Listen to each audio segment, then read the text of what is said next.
to, co właśnie w tej chwili powiedziałaś, że to jest ta najważniejsza funkcja Founders Agreement w ogóle. Tak, tak, żeby poznać swoich wspólników i ich sprawdzić.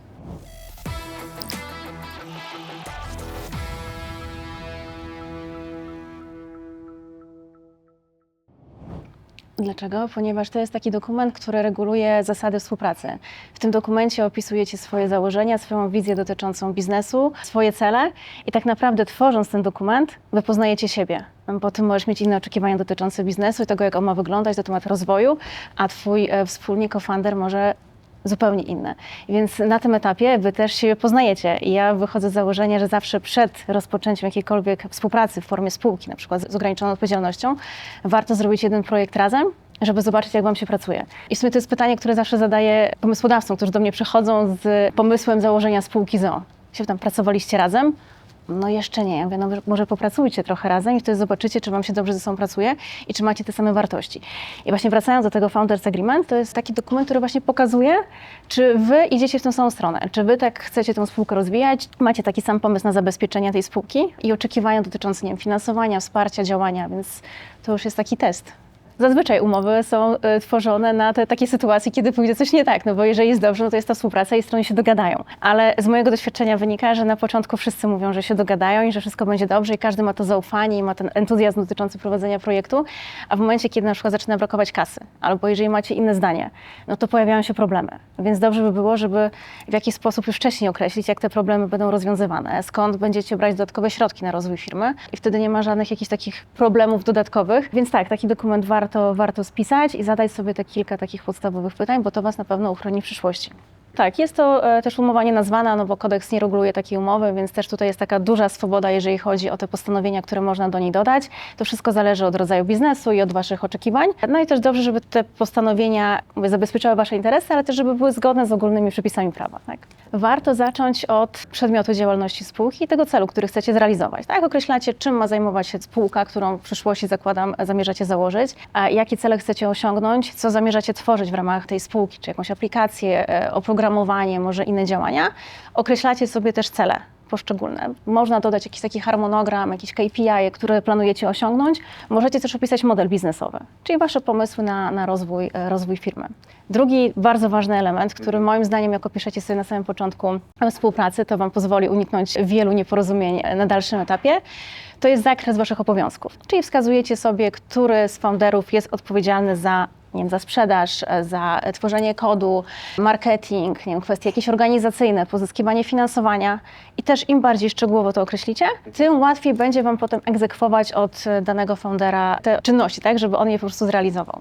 Moim zdaniem ta umowa musi być zrozumiała dla was, więc wy opisujecie te wszystkie poszczególne punkty, czyli jakie są założenia, jakie są cele, zadania. Jeżeli chcecie, no to po stworzeniu takiego dokumentu oczywiście możecie go przekazać prawnikowi, ale też prawnik nie powinien dodawać jakichś zapisów, które nie będą dla was zrozumiałe, bo to jest bez sensu po prostu, tak? Więc to ma być zrozumiałe dla was, są jakieś zobowiązania, obowiązki, cele, więc to można napisać bardzo zrozumiałym językiem. Nie ma potrzeby tego w żaden sposób komplikować. Czyli moim zdaniem ta umowa konsorcjum to jest na inne cele przeznaczona, tak? Tu macie jakiś wspólny jeden projekt, a tutaj bardziej chodzi o to, że ten Founders Agreement, no to wy chcecie założyć wspólną spółkę i prowadzić, rozwijać tą działalność. Umowy konsorcjum zazwyczaj są, tak jak powiedziałeś, zawierane pomiędzy kilkoma działalnościami gospodarczymi i to na jeden konkretny projekt. Łatwiej ten Founders Agreement podpisać, jest prostszy, bardziej zrozumiały i odpowiedni na tego rodzaju działania pomiędzy founderami. Określenie wkładów założycieli. To też jest ważny element, żeby opisać, kto wnosi jakie wkłady. Te wkłady mogą być różne. Może być to wkład finansowy, który jest tak naprawdę najprostszy i najłatwiej go określić. Może być wkład w postaci maszyn, nieruchomości. Mogą być to wartości niematerialne i prawne. Może to być jakieś know-how, prawa autorskie, albo może być też zobowiązanie do wykonywania czynności, pracy na rzecz danego podmiotu. I to warto też sobie już na samym wstępie określić, jakie to będą założenia, jeżeli chodzi o poszczególnych założycieli. I jak już mamy wkłady określone, no to przechodzimy do udziałów. No i tu może być już trochę trudniej, bo musimy oszacować, ile procent udziałów za te wkłady poszczególni założyciele otrzymają w naszej przyszłej spółce, tak? Czyli jaki będzie potem ich zysk i jaki udział w podmiocie. Pytanie, co ten drugi wspólnik wnosi, tak? Bo może on nie ma tyle czasu, żeby poświęcić go na rzecz rozwijania produktu i spółki, ale ma kontakty, dzięki którym ta spółka się rozwinie, tak? Więc to też w jakiś sposób trzeba oszacować. Jeżeli chodzi o te godziny, no to można podejść rynkowo, tak? Mamy wartość wynagrodzenia, więc mniej więcej możemy przekalkulować, jaka będzie wartość tego wkładu, tego wynagrodzenia. To jest dużo ustaleń różnego rodzaju i takie bardziej już może księgowe rzeczy, jak to wycenić. Warto podejść też do tego rynkowo, zobaczyć jak na rynku są dane kompetencje określane, jakie są wynagrodzenia i też tak samo jeżeli chodzi o jakieś know-how, które mamy, prawa autorskie, które wnosimy do tej spółki. I warto też w umowie dodać zapisy, które pozwalają na zmianę tych udziałów, ale o tym przejdziemy. O tym powiem trochę później. Trochę ogólnie powiedzieliśmy o tym zysku, ale też warto w takim Founders Agreement określić, kiedy zyski będą wypłacane. Zazwyczaj startup, jak zaczyna prowadzić działalność, to potrzebuje bardzo dużo środków.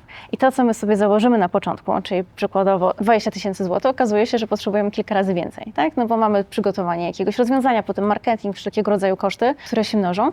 Więc warto też ustalić pomiędzy wspólnikami, jaka jest ich wizja. Czy oni będą chcieli sobie wypłacać na przykład dywidendę, czy jeżeli ktoś jest w zarządzie, będzie chciał pobierać wynagrodzenie, jeżeli tak, w jakiej wysokości i kiedy to wynagrodzenie zostanie wypłacone. Wydaje mi się, że na tym pierwszym etapie warto, żeby jednak te środki były przeznaczone na rozwój waszego produktu, waszej usługi, ale też co do tego musi być porozumienie pomiędzy założycielami. I jak już jesteśmy przy tych zyskach, no to też musimy powiedzieć o stratach, no bo też z mojego doświadczenia wynika, że na początku, kiedy prowadzimy startup, tych środków, tak jak powiedziałam wcześniej, potrzebujemy bardzo dużo i może się okazać, że te wkłady, które wnieśliśmy, nie są wystarczające. No i co się dzieje w takim przypadku? Wspólnicy, założyciele wnieśli po kwotę X, a teraz potrzebna jest kwota 2 razy X. Takie sytuacje warto opisać, że na przykład wspólnicy, założyciele muszą wnieść dopłaty do tego rozwiązania albo pozyskać środki. No i też pojawia się pytanie, co w przypadku, jeżeli jeden z założycieli wniesie dodatkowy kapitał, to jak to wpłynie na jego udziały? Tak? Czy pozostali przekażą mu część swoich udziałów, czy jak oni to rozwiążą po prostu wewnętrznie. Tak? Więc tutaj też trzeba o tym pomyśleć, no bo niestety te środki zawsze są potrzebne i warto o tym rozmawiać na samym początku. Znaczy, to też zależy od biznesu i od tego projektu, bo przy jednych projektach może być ten czas krótszy do osiągnięcia, a przy innych ten czas jest wydłużony, więc tak naprawdę wy też znacie swój biznes, mniej więcej znacie branżę, w której działacie, więc wydaje mi się, że ten milestone jest dobry. Oczywiście te ustalenia, które macie, też zawsze możecie zmieniać, dopasowywać do sytuacji, która jest, ale moim zdaniem warto jednak rozmawiać o tym, że jeżeli się okaże, że jest jakiś limit wydatków, tak, albo planujecie, nie wiem, czy zrobiliście jakiś kosztorys tego waszego projektu, ile potrzebujecie środków, żeby właśnie dojść do tego pierwszego etapu. Czy są jakieś szacowania na kolejne, nie wiem, jakiś rozwój tego rozwiązania? Okej, twoim zadaniem będzie sprzedaż. Pytanie, jakie dalsze będą zadania tego zespołu? Czy to będzie właśnie może rozwój tego rozwiązania, utrzymanie tego rozwiązania? Więc też oni będą swój czas w jakiś sposób poświęcać na to, tak? Więc warto też zabezpieczyć te kolejne etapy. Kiedyś brałam udział przy tworzeniu aplikacji, więc wiem, że stworzenie aplikacji to jest jedno, ale potem, żeby właśnie też ją dopasowywać do potrzeb użytkowników, więc może w jakiś sposób tutaj te ich obowiązki, zadania jako wkład też rozwinąć. Wydaje mi się, że na tym etapie, kiedy jeszcze tak naprawdę nie wiecie, w którą stronę to pójdzie, no to lepiej wpisać to ogólnie i jakieś takie założenia, ewentualnie może jakieś takie bariery, których nie chcecie przekraczać, tak? Czyli na przykład dajecie sobie jakieś limity dotyczące nakładu pracy albo ewentualnie wydatków, które ponosicie. Tak, że jeżeli będzie przekroczenie, no to potem dalej siadacie do stołu i ewentualnie rozmawiacie, bo się okazało, że stworzenie tej aplikacji albo twoja praca przekroczy kwotę X. Tak? Czy jakieś takie kapy do założenia, po których dalej rozmawiacie ze sobą na temat rozwoju firmy. Czyli to jest takie indywidualne, więc no, nie ma takich ogólnych wytycznych odgórnych, tak? Które warto stosować, ale na pewno w jaki sposób to powinno być określone. Widziałam też takie przypadki, że były rozwiązania różnego rodzaju i się okazało, że ten projekt jednak nie wypali, dalej były środki inwestowane, tak? Więc może jakiś taki moment, w którym stwierdzicie, OK, nie mówię o waszym biznesie, bo ja wam życzę jak najlepiej, ale jeżeli założyciele wiedzieli, że coś nie tak, no to warto powiedzieć stop, OK, my więcej nie inwestujemy, bo to nie jest gra warta świeczki. Więc też jakieś takie założenia dotyczące współpracy i podejmowania decyzji biznesowej są potrzebne. Znaczy tak, część decyzji pewnie wymaga jednomyślności i warto określić zawsze katalog tych decyzji, przy której każdy z was musi wyrazić zgodę. Nie wiem, na przykład wejście inwestora, udzielenie licencji, sprzedaż technologii, zaciągnięcie jakiegoś dużego zobowiązania. No to fajnie, jeżeli by była ta jednomyślność. Ale są pewnie decyzje, które nie wymagają tej jednomyślności, czy jakieś takie bieżące, drobne zadania, czynności, więc warto też określić w takim dokumencie, które wymagają jednomyślności, a które wymagają zwykłej większości. No bo jak już jesteśmy przy decyzjach i tak powiedziałeś, że macie jednomyślność, co w przypadku, jeżeli tej jednomyślności nie ma? Ewentualnie określić po prostu zwykłą większość, tak? Jeżeli was jest trójka, no to fajnie określić tą zwykłą większość, no bo jeżeli jest ta jednomyślność i każdy ma inne zdanie, no to może się okazać, że w pewnym momencie staniecie w miejscu i będziecie tracić czas na to, żeby dojść do jakiegoś porozumienia, więc te kluczowe jak najbardziej, tak? Ale te pozostałe, jakiś taki katalog, że jednak jest zwykła większość. Potem zresztą te zapisy, jeżeli w przyszłości założycie spółkę, to też warto określić w umowie spółki, tak? Te większości i katalog decyzji, który potem jest na przykład kierowany do zgromadzenia wspólników. Jak jesteśmy już przy decyzji, no to warto w takim Founders Agreement również określić zasady rozwiązywania sporów. Czyli jak wygląda ta procedura w momencie, kiedy się nie zgadzacie. Głos któregoś z założycieli jest więcej wart niż pozostałych, tak? Czy macie jakąś mediację, sposób rozwiązywania tego konfliktów i to też powinno być w jakiś sposób określone właśnie na wypadek tego patu, bo też już widziałam wiele sytuacji, kiedy miała być ta jednomyślność i jej nie było i to hamowało rozwój biznesu, a zakładam, że jeżeli tworzycie fajne, innowacyjne rozwiązanie, to musicie podejmować decyzje szybko i sprawnie, żeby to szło do przodu. I warto właśnie przy tej strategii dotyczącej podejmowania decyzji impasu też wskazać takie możliwości wyjścia. Może się okazać, że na pewnym etapie rozwoju projektu któryś z założycieli stwierdzi, OK, ale my się już nie dogadamy. Umożliwić mu na przykład wyjście z tego projektu na określonych zasadach, bo takie zapisy też są stosowane.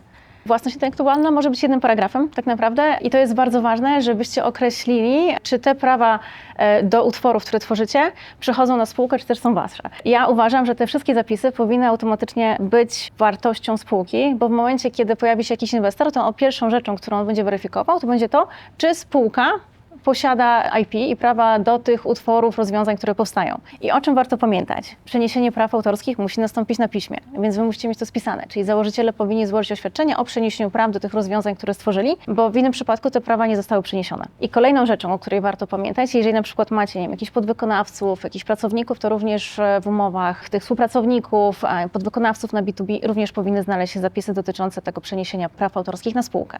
I to jest bardzo ważny element, o którym często się zapomina i nieraz widzę jeszcze zapisy dotyczące przeniesienia praw autorskich, które są podpisywane profilem zaufanym albo jakimś systemem do podpisywania dokumentów, który nie jest kwalifikowanym podpisem elektronicznym. Zgodnie z przepisami musi być to forma pisemna. Profil zaufany nie jest formą pisemną i zwykły podpis elektroniczny również nie jest formą pisemną, więc jeżeli jest kwalifikowany, to może być, albo po prostu zwykły podpis odręczny. Więc to jest taki bardzo ważny element, o którym należy pamiętać, bo też spotykałam się z tym, że po kilku latach ktoś uważał, że ma prawo do systemu, a się okazało, że na przykład umowa nie była zawarta, albo była faktura. Ja na fakturze tytuł przeniesienie praw. To tak nie działa. Kolejnym punktem, na który warto zwrócić uwagę w Founders Agreement, są zapisy dotyczące zakazu konkurencji. Zakładam, że skoro prowadzicie jakiś biznes projekt, no to zależy wam na tym, żeby dany założyciel nie rozpoczął prowadzenia tej samej działalności z kimś innym na rynku, albo w momencie, kiedy przestaniecie ze sobą współpracować, no też żeby tego know-how nie wykorzystywał. Więc warto określić zakaz konkurencji. Tak jak powiedziałam na samym początku, macie opis działalności przyszłej spółki albo opis produktu, no to do tego dopasowujecie jakieś konsekwencje i kary w przypadku tego, jeżeli ktoś złamie ten zakaz konkurencji. I też warto to opisać w Founders Agreement, a potem w samej umowie spółki. Zakaz konkurencji zgodnie z HSH dotyczy członków zarządu, ale nie już wspólników. Więc jeżeli dany wspólnik nie jest członkiem zarządu, no to teoretycznie może wykonywać taką samą działalność konkurencyjną po prostu, tak? Więc warto takie zapisy dodać na pierwszym albo drugim etapie. To jest dosyć duża różnica pod kątem odpowiedzialności, tak? No bo wspólnicy odpowiadają do wysokości kapitału zakładowego, a członkowie zarządu tak naprawdę bez ograniczeń żadnych finansowych. Więc ta odpowiedzialność jest dużo wyższa. Tak jak już powiedziałam, z automatu tu zakaz konkurencji, a wspólników nie, więc warto to uregulować, bo też widziałam takie przypadki, że wspólnicy zaczynali prowadzić działalność tożsamą do tej działalności, którą zajmowała się spółka, w której mieli na przykład, nie wiem, 5-10% udziałów. Warto wiedzieć na początku, jakie są zasady gry. Oczywiście tu jeszcze można wziąć pod uwagę czyny nieuczciwej konkurencji, ale jak macie to wpisane wprost w umowie i macie zobowiązanie i macie jakieś kary umowne, no to łatwiej jest to egzekwować. Poufność jest bardzo ważna. W ogóle ten dokument Founders Agreement, no to też jest dokumentem poufnym, bo w momencie, kiedy wy go podpisujecie, no to nie musicie go nigdzie ujawniać. Umowa spółki, no wiadomo, że jest w rejestrach, tak? Więc tam te poszczególne postanowienia, które są już wcześniej ujęte w Founders Agreement się znajdą, ale takie szczegółowe dotyczące celu, zakresu, współpracy pomiędzy wspólnikami nie. Więc warto by było, żeby w tym dokumencie również znalazły się takie postanowienia, które będą zobowiązywały was, założycieli, do tego, że tych informacji nie ujawnicie dalej. Nie tylko informacji dotyczących samej umowy, ale też tego waszego przedsięwzięcia, modelu biznesowego i wszystkich założeń. To zobowiązanie do zachowania poufności było bezterminowe, no i żeby było obwarowane karami. Tak, żeby osoby miały jakieś takie poczucie, że jeżeli te informacje zostaną ujawnione, no to one poniosą odpowiednie konsekwencje. No teoretycznie tak, jeżeli ktoś to potem wykorzysta i to zostanie udokumentowane, ujawnione, tak, że będzie można wskazać, że ta dana osoba to powiedziała i wykorzystała.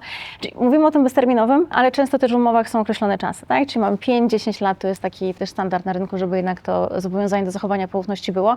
No bo jeżeli tworzycie jakieś też rozwiązania technologiczne, no to ta technologia się zmienia, więc to, co jest dzisiaj fajne, innowacyjne, może się okazać, że za 5-10 lat nie będzie, więc nawet jeżeli dojdzie do ujawniania informacji, no to nie wpłynie na wasz biznes, ale oczywiście ja w żaden sposób nie namawiam do tego, żeby te informacje ujawniać. Po to są te zobowiązania, żeby mieć tą świadomość.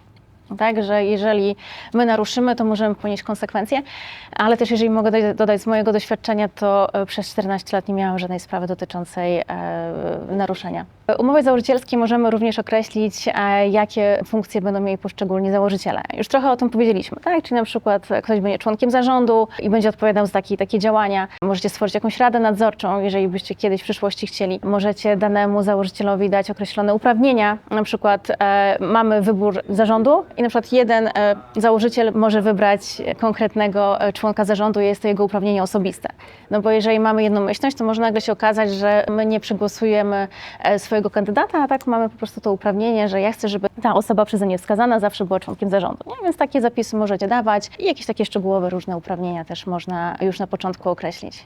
Jeżeli wchodzi inwestor, to inwestor właśnie często chce mieć to uprawnienie, tak, żeby mieć swoje osoby w danym podmiocie, bo wtedy w jakiś sposób może mieć kontrolę i podejmować decyzje, ale ostatnio też pomagałam zakładać spółkę i wspólnicy powiedzieli, że nie, że oni chcą po prostu, żeby całe zgromadzenie wspólników podejmowało decyzje na temat członków zarządu. Ja im trochę podpowiadałam, mówię, okej, ale może warto, żebyście jednak to zabezpieczyli? Nie było potrzeby. Tak, więc to są takie indywidualne, może kwestia też zaufania i podejścia.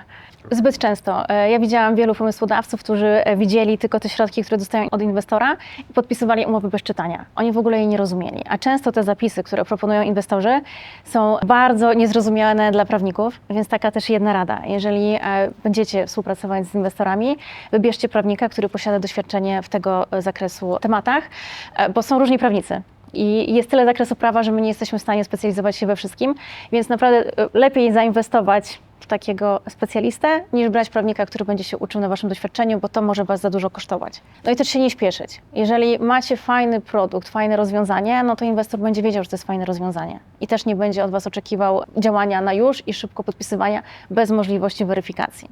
Więc lepiej poczekać, a jeżeli dany inwestor wam nie pasuje, znajdziecie na pewno inny, który podejdzie racjonalnie. I też mam taką nadzieję, że po tym, co się ostatnio dzieje na rynku, ci inwestorzy też zmienią trochę podejście, bo może będą się bali, że jeżeli oni będą takie praktyki stosować, no to za jakiś czas też wyjdzie. Wydaje mi się, że każdy z nas podpisał umowy, które nie były atrakcyjne, bo widział tą wizję rozwoju i jakieś szanse, tak, na powodzenie projektu, ale z mojego doświadczenia, no to i lub robi różnicę, tak, więc są takie małe, drobne rzeczy, o których warto pamiętać, więc te ustalenia biznesowe wy weryfikujecie, ale te poszczególne postanowienia, właśnie odpowiedzialności i tak dalej, warto przeanalizować z prawnikiem. Znaczy pytanie, na którym etapie jesteśmy, tak, no bo jeżeli mamy spółkę, no to jest sprzedaż udziału. Każdy ze wspólników, bo już mamy wspólników, ma określone udziały, więc też umowa spółki reguluje poszczególne postanowienia dotyczące tego, w jaki sposób można sprzedać te udziały. Na przykład, nie wiem, prawo pierwokupu i to jest też bardzo ważne, żeby jednak było to prawo pierwokupu, żeby wspólnicy mogli w pierwszej kolejności, ci, którzy pozostają, odkupić te udziały. Żeby nie doszło do sytuacji, że nagle jakaś osoba trzecia, z którą nie jesteście związani, wejdzie wam do spółki. Więc to są takie elementy już w umowie spółki.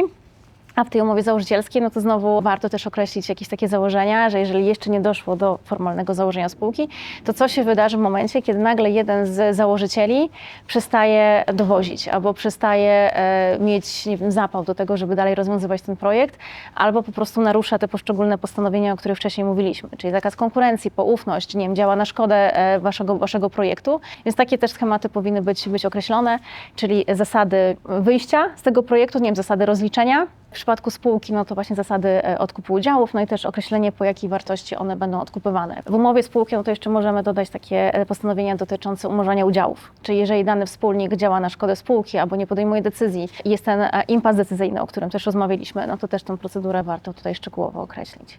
Czy pytanie, jakiego rodzaju to są naruszenia, tak? No bo jeżeli mamy naruszenie zakazu konkurencji i widzimy, że ten dany założyciel prowadzi podobną działalność, no to też są te mechanizmy i też mamy zasady rozliczenia, na przykład po wartości nominalnej albo jakiejś symbolicznej, tak? Więc to jest łatwe do określenia.